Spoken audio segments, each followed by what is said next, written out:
The message arrived while I was stopped behind a bus at a flickering intersection, just as the afternoon shadows began stretching across the windshield. The kind of moment so ordinary it feels immune to disaster. And yet, in that exact second, my entire reality split open without warning. An unfamiliar number lit up my screen, and the words were brief, cold, and precise, claiming that my wife was not where she said she was, but instead inside a luxury hotel barely 15 minutes from our home, tucked away in a room with a three-digit number I would never forget. My pulse roared in my ears as I stared at the steering wheel, the air thick with disbelief and nausea, because she had told me she was attending a corporate retreat nearly 3 hours away. I imagined 100 responses in the span of a heartbeat, rushing there, yelling, breaking down doors, letting rage burn everything to ash. But I chose something quieter, something surgical. I opened my contacts and began selecting people, not out of spite, but out of certainty that truth grows heavier the longer it is hidden. Family, colleagues, friends, leaders, acquaintances, and finally the one person tied to the secret in a way no one else could be. All received the same message with no commentary, no emotion, just facts. When it was done, I powered off my phone, leaned back in my seat and let the stillness swallow me, because I knew that somewhere a storm had already begun to gather. I have never been remarkable in the ways people write stories about, and until that day, I was content with that. My name is Caleb Marrow, and I was approaching 40, living in a modest neighborhood where everyone waved but rarely spoke, where lawns were trimmed on Saturdays and grills smoked on Sundays. I worked in logistics planning for a regional development firm, spending my days managing timelines, budgets, and structural reports, making sure other people's projects came together seamlessly even when my own life was quietly unraveling. My truck was old but dependable, my lunches were homemade, and my weekends revolved around my child's sports schedule. I was the dependable one, the safe choice, the man who never took risks and never strayed from routine. My wife, Elena, used to joke that she could set her watch by me, that nothing about me surprised her anymore. I laughed along, never realizing that predictability, which I believed meant security, had become for her a symbol of stagnation, a reminder of all the excitement she thought she had missed. In hindsight, the cracks were always there, hidden beneath polite smiles and shared responsibilities, waiting for the right moment to break open. Her transformation was subtle at first, almost admirable if you didn't know what it meant. She changed the scent she wore, lingered longer at work, spoke of networking events and leadership conferences that seemed to multiply overnight. She bought new clothes, took extra care with her appearance, and began guarding her phone as though it contained her heartbeat itself. I dismissed every doubt because I trusted her, because I wanted to believe that love meant never having to question the person beside you. But denial is an easy place to live until the walls collapse. The moment that changed everything came unexpectedly, when I returned home hours earlier than usual after a long, exhausting morning, seeking nothing more than a glass of water and a dark room. Instead, I heard her voice drifting from our bedroom, soft and intimate, paired with another voice I did not recognize.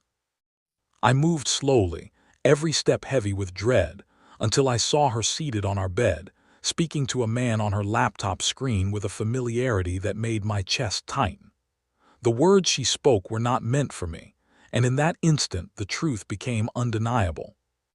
She tried to explain when I confronted her, stumbling through half-formed excuses, insisting that I was misinterpreting everything, that it was only professional, that I was letting fear distort reality. The name she finally admitted, Rowan Pike, felt foreign and sharp, a stranger who had somehow inserted himself into my marriage. I said nothing more that night, choosing silence not because I believed her, but because I needed clarity. When she fell asleep, I searched her phone and found months of messages disguised behind initials, messages filled with longing, secrecy, and shared moments that should have belonged to us. There were photos taken in hotel mirrors, casual yet intimate, fragments of a second life that had existed alongside mine without my knowledge. I preserved every piece of evidence, not out of vengeance, but because I understood that truth without proof is easily dismissed. When morning came, I returned her phone exactly where it had been, wearing the mask of the trusting husband while inside. I was already preparing for the end of the life I had known. The attorney I met days later was a quiet man with steel behind his calm demeanor, someone who had seen countless stories like mine unfold in different variations. He explained the importance of patience, of strategy, of allowing the truth to reveal itself at the right moment rather than in the heat of emotion.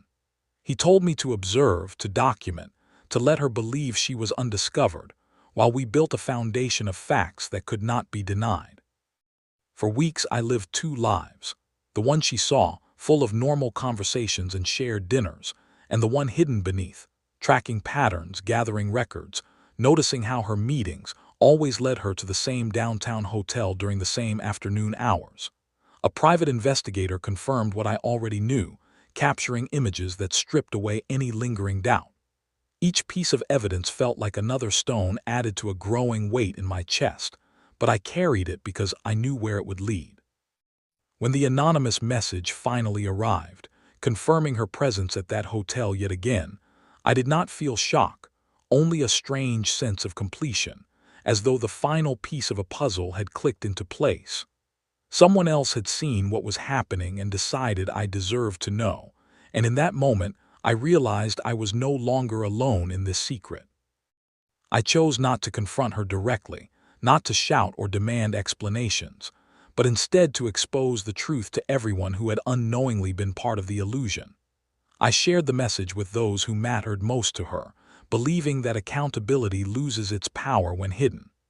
Then I stepped away, allowing events to unfold without my interference, trusting that the truth, once released, would find its way to every corner it needed to reach. While chaos erupted elsewhere, I sat in a quiet cafe, watching strangers pass by, sipping bitter coffee that tasted like clarity. My phone, when I turned it back on, overflowed with messages filled with confusion, anger, pleas, and disbelief, but I did not answer them. Instead, I listened as the investigator described the scene at the hotel, relatives confronting one another, colleagues realizing the depth of the betrayal, and the other man, past surfacing in ways he could not escape. It was not triumph I felt, but a calm acceptance that consequences, once set in motion, do not require guidance. I returned home to silence, and for the first time in months, the stillness felt like relief rather than loneliness. In the days that followed, the world reshaped itself around the truth. Careers shifted, reputations crumbled, and alliances fractured under the weight of what had been revealed. My wife moved out, staying with family, while legal discussions replaced conversations of reconciliation. The settlement was swift, shaped by the evidence she could not refute, and when we finally sat across from each other, there were no accusations left to make, only an understanding that what we had was gone. We spoke of our child, of co-parenting, of moving forward without resentment, and though pain lingered, it no longer defined us. We signed the papers in silence, marking the end of one life and the uncertain beginning of another. Time softened the sharpest edges, as it always does, and new routines formed around a different reality. My days were still structured, my responsibilities unchanged, yet something within me had shifted. I no longer confused predictability with safety, nor silence with peace. I met new people, shared quiet moments of connection, and slowly rediscovered parts of myself that had been buried beneath obligation and denial. One evening, my child asked if I still felt angry, and I realized that what I felt now was not anger, but clarity, the understanding that honesty, even when painful, is the foundation of every future worth building. Months later, another unknown message appeared, revealing the identity of the person who had first alerted me, someone who had simply believed that truth, no matter how disruptive, is better than ignorance.